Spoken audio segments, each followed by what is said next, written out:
यह पुस्तक शरीर विज्ञान और योग, लेखक नीरज व्यास यानी कि मैंने ये पुस्तक लिखी सन 2006 में, जिसका प्रकाशन किया इलाहाबाद प्रकाशन वाली ने, इलाहाबाद से। इस पुस्तक के अंदर जैसे कि नाम बताता है आपको, शरीर विज्ञान और योग, इन दोनों की चीज़ों को हमने लिया है। शरीर विज्ञान के अंदर हमने ये चीज़ ली है कि हमको काफ़ी चीज़ों की ज्ञान होता है, लेकिन अपने शरीर के बारे में ज्ञान नहीं होता। मतलब हमारा ब्रेन के फंक्शन क्या है, हमारा हार्ट कहाँ है, क्या फंक्शन है, किस प्रकार करता है, लंग्स किस प्रकार काम करते हैं, किडनी कहाँ है, किस प्रकार काम करती है, पैंक्रियास कहाँ है, कहाँ काम करती है, पिट्यूटरी ग्लैंड कहाँ पर है, एड्रिनल ग्लैंड कहाँ पर है, उसके फंक्शन क्या है।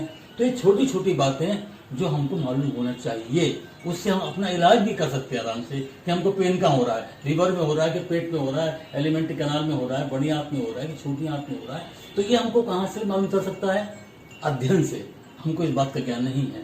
तो इसके साथ साथ मैंने प्राणायाम को भी लिया है और योगासन को भी लिया है। योगासन वही विधि ली गई है जो सामान्य है। जो कठिन योगासन जो सामान्य व्यक्ति के बस की बाहर की बात है, वो मैंने नहीं लिए हैं और ना मुझे आते भी हैं। तो इस प्रकार वो आसन लिए हैं जैसे शीर्षासन है, सर्वांगासन है, वज्रासन है, विपरीत करणी आसन है और आप समझिए शीर्षासन। तो ये जो आसन महत्वपूर्ण है उन्हीं को लिया गया है।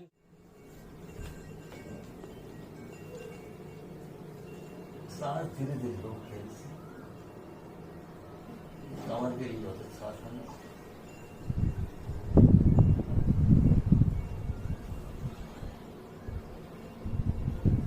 इधर के लिए विपरीत आसन,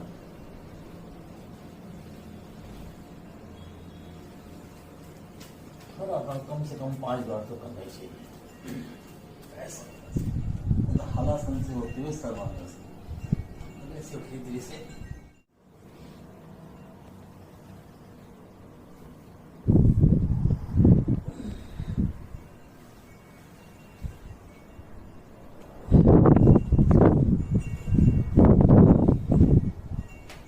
पैरों को मूव कर सकते हैं।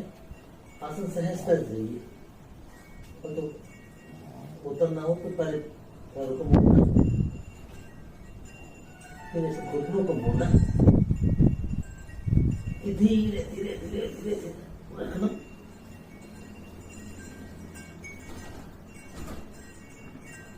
उसके बाद सहजता से सर को धीरे धीरे, क्योंकि सारा ब्लड आपका सर में है इस समय, और जैसे जैसे गर्दन उठाते हैं तो लगता है कि ब्लड ऐसे नीचे पानी की तरफ बह रहा है।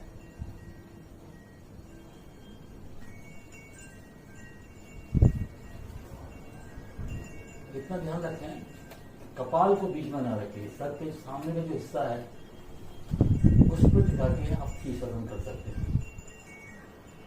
और शीर्षासन के बाद में धीरे से आपको सुखासन या शवासन कर सकते हैं, वो जरूरी। आसन की बात हुई, शरीर विज्ञान की बात हुई, अब मैं बात करता हूँ प्राणायाम की।